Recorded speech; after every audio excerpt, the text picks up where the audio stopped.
Selamat malam Bapak Ibu, Saudara sekalian. Kita sungguh bersyukur hari ini kita boleh kembali beribadah di dalam rumah Tuhan. Saat ini kita akan bersama-sama membuka firman Tuhan dari Efesus 2 ayat 8 hingga ayatnya yang ke-10. Hari ini tema kita adalah Grace Transforms Our Works. Mari kita bersama-sama Efesus 2 ayat 8 hingga ayatnya ke-10. Saya akan membaca ayat 8, Bapak Ibu dan Saudara sekalian ayat 9, kemudian nanti saya tutup di ayat 10. Efesus 2 ayat 8 hingga ayatnya yang ke-10. Sebab karena kasih karunia kamu diselamatkan oleh iman, itu bukan hasil usahamu tetapi pemberian Allah.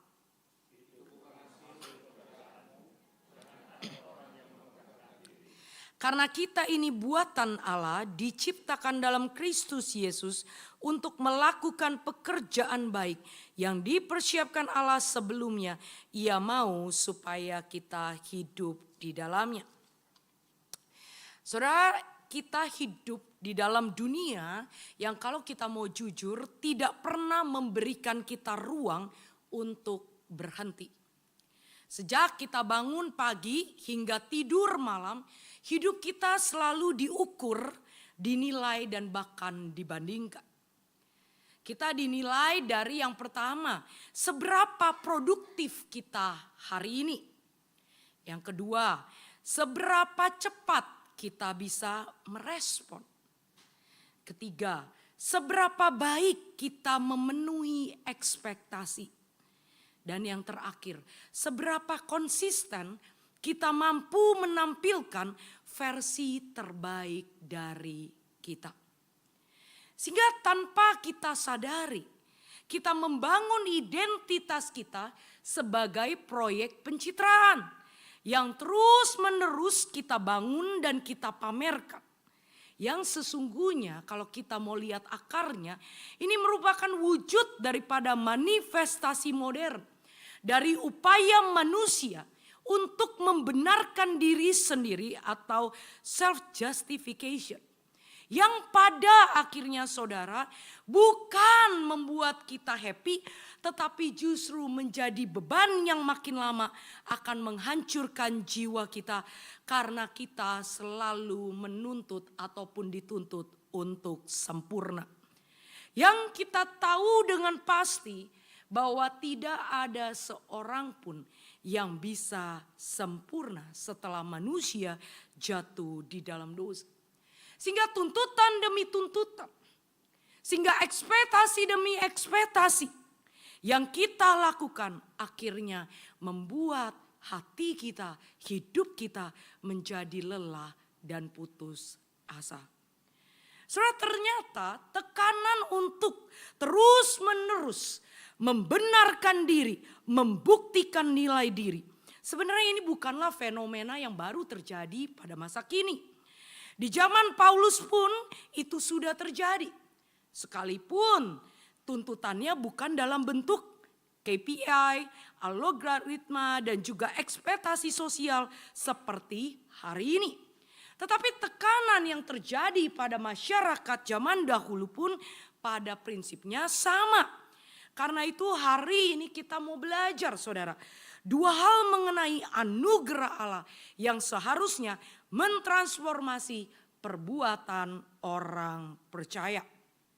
Yang pertama, anugerah Allah seharusnya membebaskan, bukan menjadi beban. Anugerah Allah seharusnya membebaskan, bukan menjadi beban. Saudara, ketika Paulus menulis surat Efesus ini, ia berbicara kepada orang-orang yang hidup di dalam tekanan penerimaan, perlindungan, dan status. Melalui sebuah sistem relasi yang dikenal sebagai sistem patronase. Apakah patronase itu saudara? Ini adalah hubungan pertukaran timbal balik antara dua pihak yang memiliki status sosial yang tidak sama. Saudara, masyarakat pada masa itu terbagi menjadi dua golongan. Yang pertama adalah golongan patron. Apa itu patron? Mereka adalah orang-orang yang memiliki akses terhadap sumber daya yaitu kekayaan, kekuasaan politik, perlindungan hukum yang tidak dimiliki oleh pihak lain. Patron ini mampu memberikan manfaat benefisia kepada klien. Yang kedua, golongan klien. Golongan klien ini adalah pihak yang membutuhkan akses tersebut, gitu ya. Sebagai gantinya mereka memberikan layanan, ofisia, kesetiaan, dan yang paling penting kehormatan publik, gratia, honor kepada patronnya. Jadi Bapak Ibu, masyarakat pada di zaman Efesus ditulis mereka terbagi dua golongan, yaitu patron yang memiliki kekuasaan, kekayaan dan sebagainya itu, dan klien yang mereka begitu lemah adanya, mereka membutuhkan si patron ini. Saudara, kalau kita lihat latar belakangnya, maka pada awalnya hubungan ini bersifat sukarela, gitu ya. Dalam arti tidak dipaksa oleh hukum negara. Tetapi sekalipun tidak dipaksa oleh hukum negara, ini sangat mengikat secara sosial dan moral. Jadi saudara, begitu bantuan itu kita terima, misalnya kita klien nih, begitu bantuan itu kita terima, maka saat itu juga artinya mengikat secara sosial dan moral. Artinya tidak ada yang namanya pemberian tanpa pamrih. Karena itu di dalam sistem ini menerima pemberian berarti menerima kewajiban relasional.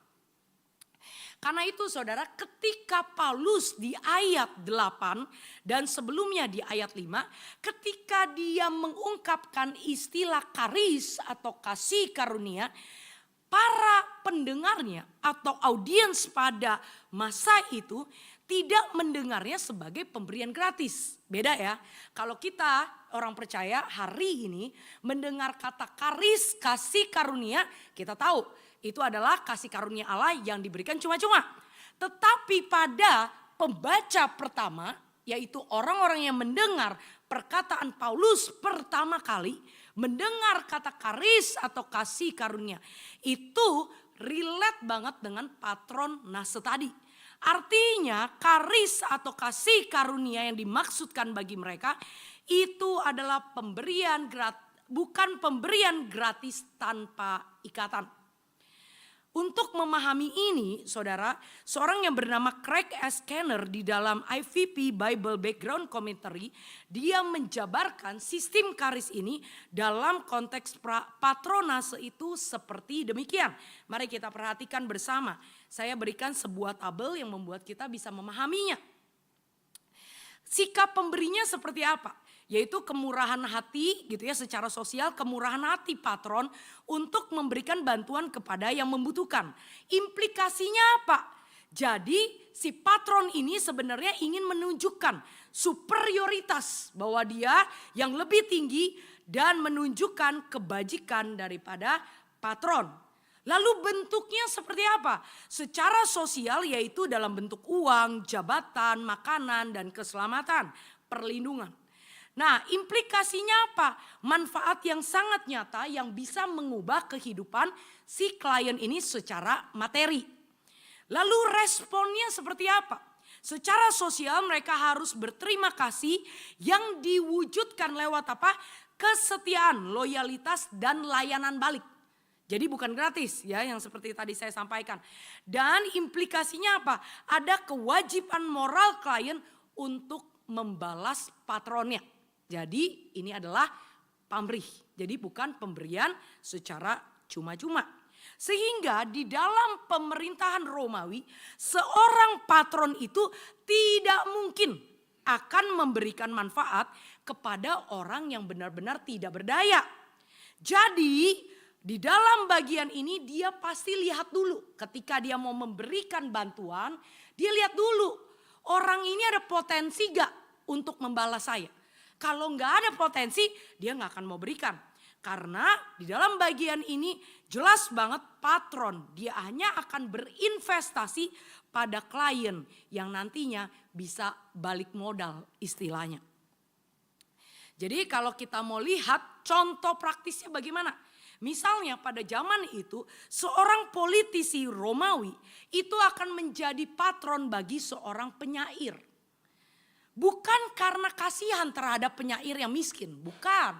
Tetapi dia berharap setelah dia memberikan bantuan kepada penyair, di dalam puisinya ada pujian, kekaguman atas patron yang telah memberikan jasa atau bantuannya. Jadi di dalam kasih karunia, di dalam konsep Romawi itu bersifat kongruen, yaitu kesesuaian.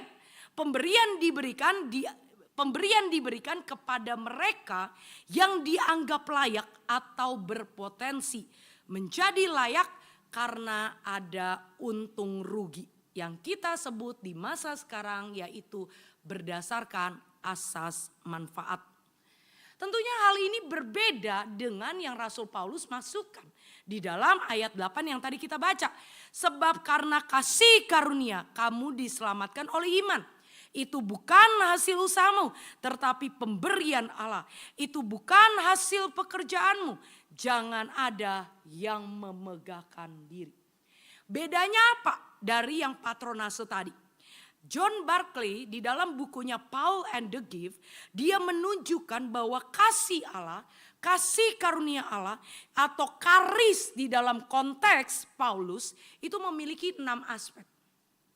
Yang pertama adalah kelimpahan. Bahwa skala yang diberikan, skala pemberiannya itu yang diberikan oleh Allah itu luar biasa besar. Sangat besar. Kemudian yang kedua, motivasi pemberi yang itu adalah murni kebajikan tanpa ada motif balasan atau campuran lainnya. Prioritas pemberian mendahului inisiatif penerima. Kita tahu Allah sendiri yang berinisiatif menyelamatkan manusia berdosa. Lalu kemudian bersifat inkongruensi. Yaitu artinya pemberian kepada penerima yang tidak layak atau tidak cocok. Perhatikan, kalau yang patronase dia lihat dulu cocok gak nih? Ini layak apa enggak? Kalau ini enggak. Jelas-jelas tidak layak, jelas-jelas tidak cocok, jelas-jelas tidak sesuai. Tapi kasih karunia itu diberikan. Kemudian efikasi, yaitu pemberian yang berhasil mencapai tujuannya dalam diri penerima. Goalnya itu tercapai. Apa yang menjadi kebutuhan ultimate daripada si penerima ini itu sungguh-sungguh dicapai, terpenuhi. Kemudian non-sirkularitas artinya pemberian yang tidak menuntut kembali. Jadi sesungguhnya tidak ada beban, saudara. Jadi dengan kata lain, kasih karunia Allah jelas berbeda dengan kasih karunia dalam kerangka sistem patronase. Karena itu kalau kita lihat di dalam Efesus 2 ayat 1-3, Paulus menjelaskan kenapa ini berbeda. Dikatakan di dalam ayat 1-3, kamu dahulu sudah mati karena pelanggaran-pelanggaran dan dosa-dosamu. Pada dasarnya kami adalah orang-orang yang harus dimurkai sama seperti mereka yang lain. Saudara perhatikan kata mati di sini menggunakan kata nekros di dalam bahasa aslinya. Bukan sekedar metafora dari kelemahan moral, melainkan ketidakmampuan total. Saudara, dalam konteks sosiologi ini berarti manusia berdosa, saya dan saudara sesungguhnya tidak memiliki modal sama sekali. Nol modal, saudara. Artinya tidak ada seorang patron pun di zaman saat itu kalau ngelihat ini gak ada untungnya nih, dia mau ambil, gak ada. Tetapi di dalam bagian ini Paulus menunjukkan bahwa ketika Allah memberikan kasih karunia, dia tidak melihat siapa diri kita. Bahkan ketika kita tidak ada gunanya, kita tidak ada manfaatnya, bahkan kita memberontak kepada dia. Tetapi kasih karunia itu tetap dinyatakan kepada manusia berdosa. Bahkan yang lebih parahnya kalau kita perhatikan kata mati ini. Bahkan dikatakan di dalam bagian itu. Kalau bagaimana mungkin seorang mayat yang sudah mati itu bisa membalaskan. Jadi ini menjadi sebuah penggambaran yang luar biasa. Bagaimana kita seorang manusia berdosa membalas kasih karunia Allah yang begitu luar biasa, itu tidak mungkin. Karena itu di dalam bagian ini Paulus sejak awal sudah membuat sebuah kalimat kontradiksi yang mengkontraskan bagaimana kasih karunia pada pemerintahan Romawi dan kasih karunia Allah. Sehingga di dalam bagian ini kalau kita lihat di ayat selanjutnya ayat 4 sampai 5 dikatakan, tetapi Allah yang kaya dengan rahmat oleh karena kasih-Nya yang besar telah menghidupkan kita bersama-sama dengan Kristus. Ini menunjukkan bahwa Allah lah sejak awal Dia memberikan inisiatif sebagai patron ilahi untuk menyelamatkan manusia berdosa. Karena itu di ayat 8b sampai 9 dikatakan demikian. Itu bukan hasil usahamu, tetapi pemberian Allah. Itu bukan hasil pekerjaanmu. Jangan ada orang memegahkan diri. Artinya bahwa keselamatan yang kita terima itu jelas murni. Bukan karena kesalehan, bukan karena kebaikan, bukan karena kekayaan, bukan apapun yang ada di dalam diri kita. Tetapi itu semata-mata hanya karena pemberian daripada Allah itu saja. Karena itu saudara, kesadaran bahwa keselamatan tidak bergantung pada hasil usaha kita, tidak bergantung pada hasil perbuatan baik kita, bukan hasil performa rohani kita, seharusnya membuat kita merasa lega, tidak ada beban dan merasa aman di dalam Tuhan. Karena itu apapun kondisinya kita menyadari Allah yang telah menyelamatkan kita. Dia menerima kita apa adanya, bukan karena siapa diri kita. Sehingga penilaian Allah itu tidak pernah berubah. Berbeda dengan penilaian manusia yang mudah sekali berubah. Sekalipun kita gagal melakukan kehendak Allah, Allah tetap membuka tangannya dengan lebar menerima saya dan saudara. Karena itu Tim Keller berkata demikian, identitas Kristen itu diterima bukan dicapai. Saudara, sekali lagi, identitas Kristen itu diterima bukan dicapai atau pencapaian. Hal ini berarti hidup kita seharusnya tidak lagi tergantung pada penilaian dunia. Entah itu karena kinerja kita, karena penghargaan sosial maupun reputasi pribadi.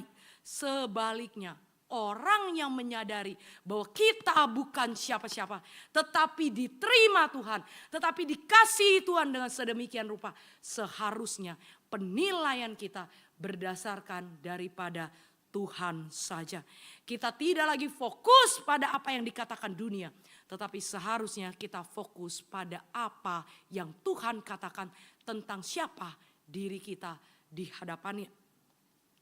Karena itu saudara, ketika kita menyadari bahwa kita punya Allah yang demikian, seharusnya kita memiliki rasa aman di dalam Dia.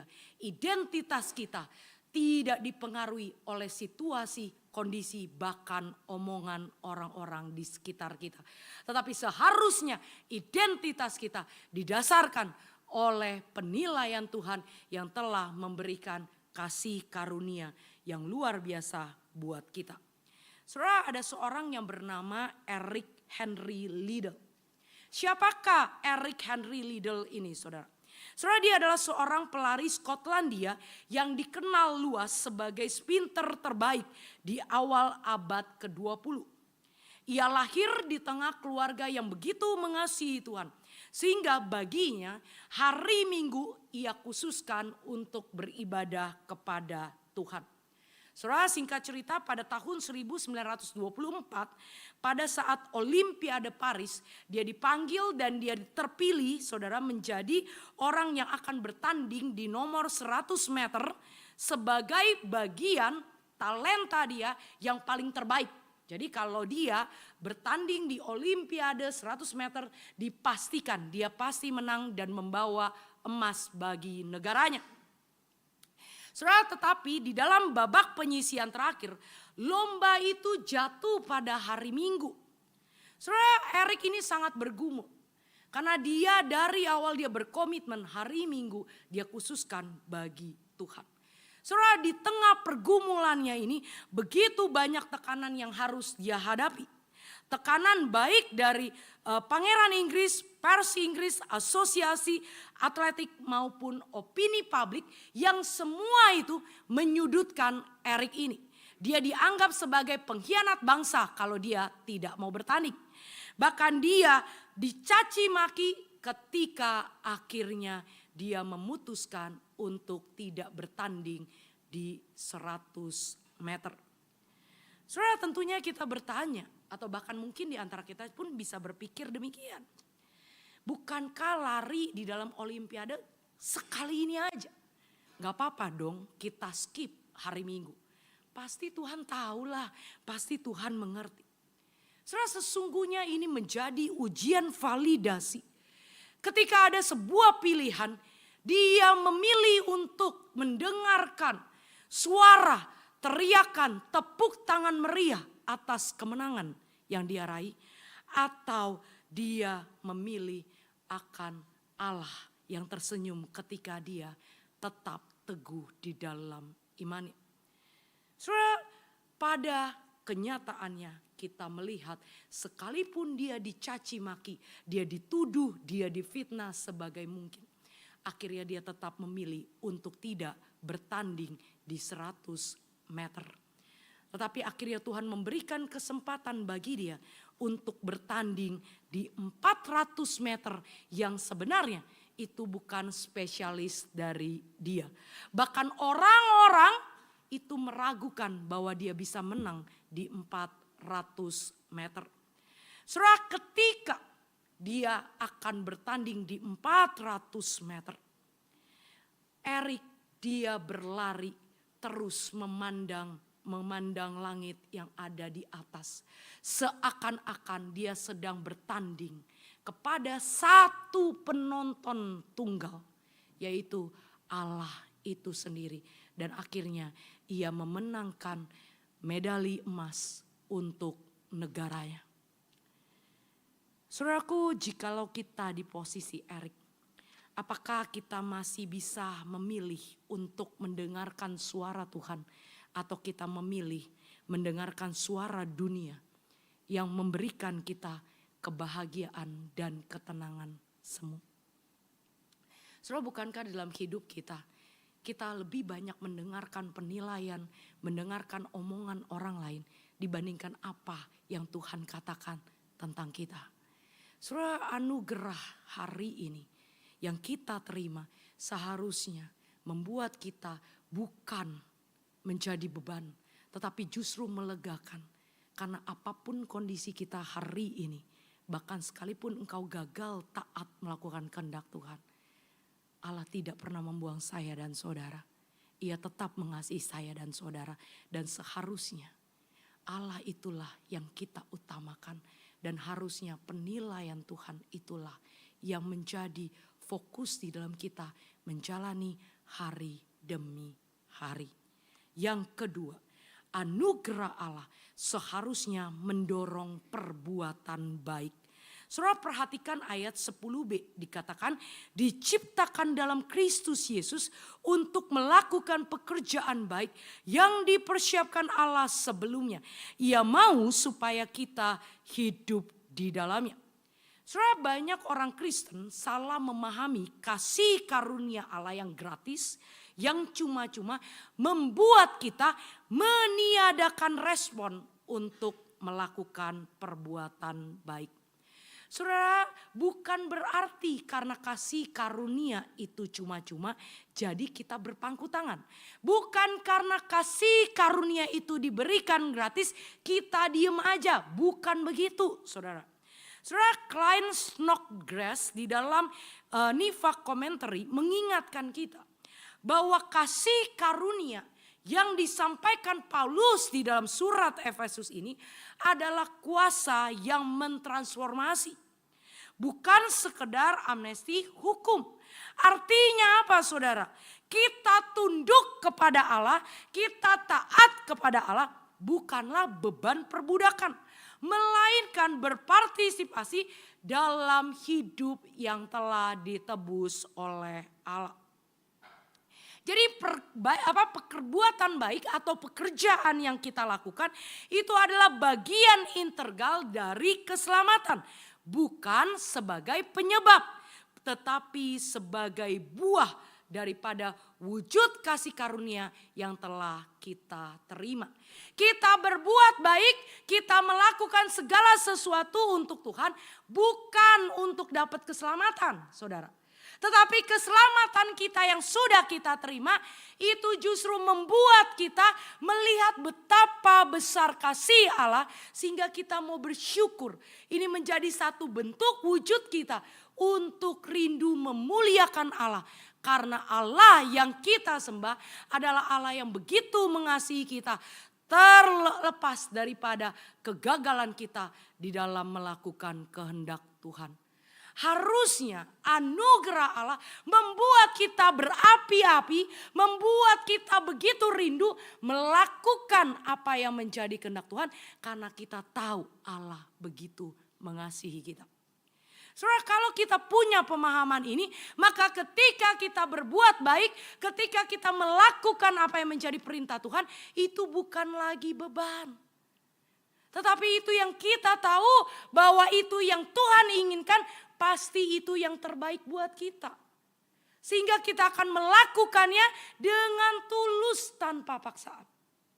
Tetapi di dalam realita kita, seringkali kita mendapati diri kita seakan-akan melakukan kehendak Tuhan, melakukan firman Tuhan.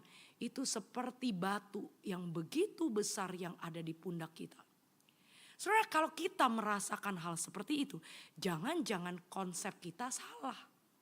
Jangan-jangan konsep kita sama seperti sistem Romawi tadi, patronase tadi.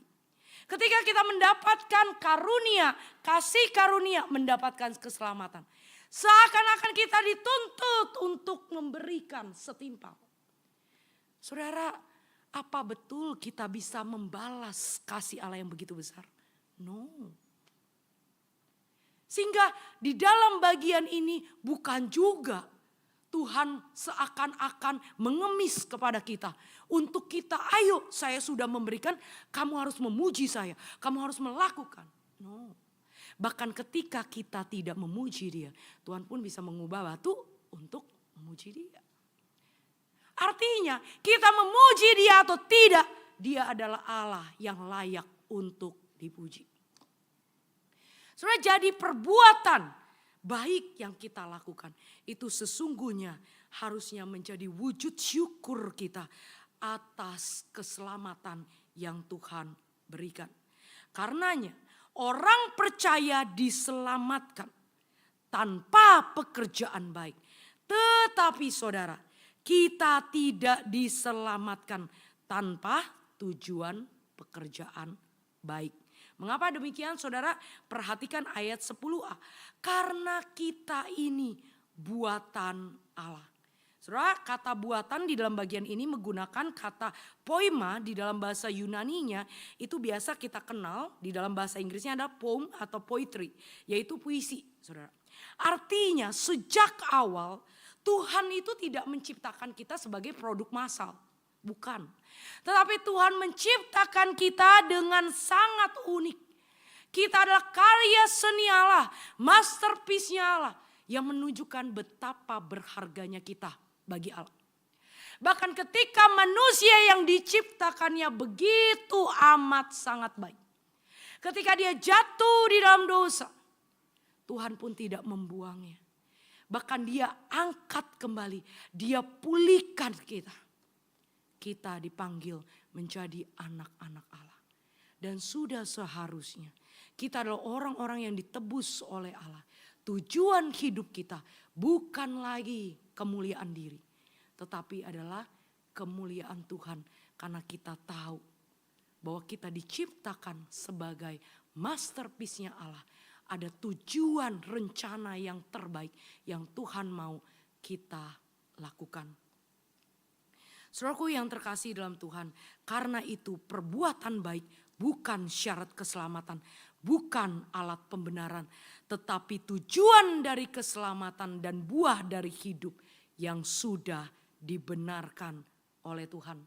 Saudara, sekali lagi, perbuatan baik bukan syarat keselamatan, bukan juga alat pembenaran, tetapi tujuan dari keselamatan dan buah dari hidup yang sudah dibenarkan oleh Tuhan. Sehingga anugerah tidak menghilangkan perbuatan baik. Sebaliknya anugerah mengubah motivasi kita di dalam kita melakukan kehendak Tuhan, di dalam kita berbuat baik. Jikalau dulu kita bekerja untuk dilihat orang, ketika kita melayani hanya untuk mendapat pengakuan. Kalau kita tahu identitas kita, kita sadar kasih karunia Allah yang begitu besar, seharusnya pekerjaan pelayanan kita hanya untuk memuliakan nama Tuhan, bukan kemuliaan diri. Saudaraku yang terkasih, sebelum saya menutup firman Tuhan hari ini, saya ingin bertanya kepada kita semua. Apakah ada yang mengenal yang bernama Oswald Chambers? Saya rasa dari sini mungkin tidak ada yang tahu siapa itu Oswald Chambers. Saudara, betul sekali. Karena dia bukanlah seorang pengkhotbah yang luar biasa. Bukan pengkhotbah besar, dia bukan tokoh besar. Tetapi sebagian besar hidupnya didedikasikan untuk melayani tentara biasa di Mesir pada saat Perang Dunia Pertama. Saudara, apa yang dia lakukan? Ia memimpin kelas Alkitab dan memberikan renungan bagi para tentara yang bergumul di medan perang agar mereka tetap merasakan kedamaian dan pengharapan di dalam Kristus. Saudara, pelayanan daripada Oswald Chambers ini jauh daripada sorotan media dan sorotan dunia. Tetapi di dalam pelayanannya sekalipun tidak dilihat orang, ia tetap taat dan setia melayani mereka hingga dia dipanggil oleh Tuhan. Saudara, satu warisan yang ditinggalkannya hanyalah kumpulan renungan rohani yang ia catat dan kemudian dibukukan oleh istrinya menjadi satu buku dengan judul My Utmost for His Highest, yang lebih daripada 90 tahun di seluruh dunia. Buku itu terus dicetak dan tidak pernah berhenti. Buku ini telah menjadi berkat bagi banyak orang dan menjangkau banyak orang menjadi percaya kepada Tuhan. Saudara, salah satu tulisannya dia berkata begini, shut out every other consideration and keep yourself before God for the one thing only, my utmost for His highest. Dia berkata, singkirkanlah semua pemikiran lain dan fokuskanlah dirimu hanya untuk Tuhan saja. Seluruh hidupku, pengabdianku untuk keagungan dan kemuliaannya. Saudara, adakah hari ini hati kita yang demikian? Bukankah saya dan saudara sama seperti Oswald Chambers? Kita pun telah menerima kasih karunia Allah yang luar biasa. Adakah hati kita sungguh tujukan, kita fokuskan hanya untuk kemuliaan Tuhan? Adakah hari ini ketika engkau melakukan begitu banyak hal untuk keluargamu, untuk pasangan, untuk anak, adakah itu sungguh memuliakan nama Tuhan? Atau jangan-jangan engkau menunjukkan pada pasangan, ingat ya, aku sudah mencari nafkah, jadi kamu harus menghargaiku. Ingat ya anak-anak, aku sudah membiayai sekolahmu, jadi kamu harus nanti berbakti kepadaku. Ataukah kita sungguh-sungguh melayani keluarga, pasangan, anak kita dengan tulus hati, sebagaimana Kristus mengasihi kita dengan tulus, sehingga nama Tuhan dimuliakan. Di dalam pekerjaan, adakah kita sungguh, di dalam pekerjaan kita, di dalam rekan-rekan sungguh kita memberikan yang terbaik? Atau kita ketika ada bos kita lakukan dengan baik, ketika gak ada bos kita mungkin tidak melakukan apa yang seharusnya. Begitu juga di dalam relasi sosial. Apakah sungguh ketika kita hadir di tengah-tengah teman kita, sahabat kita, apakah sungguh Tuhan yang dimuliakan? Atau ketika di dalam pembicaraan kita, fokus kita hanyalah tentang diri kita sendiri. Saudara, ketika kita diselamatkan oleh Tuhan, seharusnya motivasi kita, tujuan kita, baik itu kita di dalam relasi keluarga, di dalam pekerjaan, bahkan di dalam pelayanan. Bukankah seharusnya motivasi kita, tujuan kita adalah untuk memuliakan nama Tuhan. Tetapi kalau kita mau jujur, seringkali ketika kita melayani, mungkin yang kita layani sesungguhnya diri kita, bukan Tuhan. Atau mungkin ketika kita melayani, jangan-jangan kita hanya merindukan pengakuan, pujian daripada orang lain. Sehingga ketika kita tidak dipuji, kita menjadi kecewa dan meninggalkan pelayanan. Tapi hari ini kita melihat bagaimana Oswald Chambers. Tidak ada sorotan media, tidak ada sorotan dunia. Tetapi dia dengan taat dan setia, dia tetap melayani Tuhan tanpa peduli penilaian orang lain, tanpa peduli dengan suara-suara dunia. Dan saya percaya inilah yang Tuhan inginkan. Bagaimana hidup kita yang telah ditebus, kita sungguh-sungguh mendedikasikan hidup kita semata-mata untuk Tuhan. Dan biarlah apapun yang terjadi di dalam kehidupan kita, kita hanya memandang kepada Dia saja. Mari kita berdoa. Bapa dalam surga, hamba-Mu terbatas di dalam menyampaikan firman-Mu. Tapi hamba-Mu percaya kuasa Tuhan tidak pernah terbatas. Hari ini kami kembali bersyukur Tuhan. Di tengah segala beban yang harus kami pikul, di tengah segala tekanan ekspektasi daripada dunia, kami diingatkan kembali. Seharusnya menjadi anak-anak Tuhan. Kami tidak lagi mengalami tekanan yang demikian. Karena kami tahu ada satu pribadi, bahkan di tengah kegagalan kami, Engkau tetap menerima kami. Tuhan tidak pernah menjudge kami, sekalipun dunia banyak menjudge kami. Seharusnya itu menjadi motivasi kami untuk melakukan segala sesuatu yang bisa kami lakukan untuk kemuliaan bagi nama Tuhan. Sekalipun mungkin apa yang kami lakukan, apa yang kami kerjakan, itu tidak pernah dipandang oleh orang lain. Tapi kami tahu Engkau adalah Allah yang mengetahui segala sesuatunya. Sehingga apapun yang kami kerjakan itu tidak pernah sia-sia. Terima kasih Tuhan. Dalam nama Tuhan Yesus kami sudah berdoa dan mengucap syukur. Amin.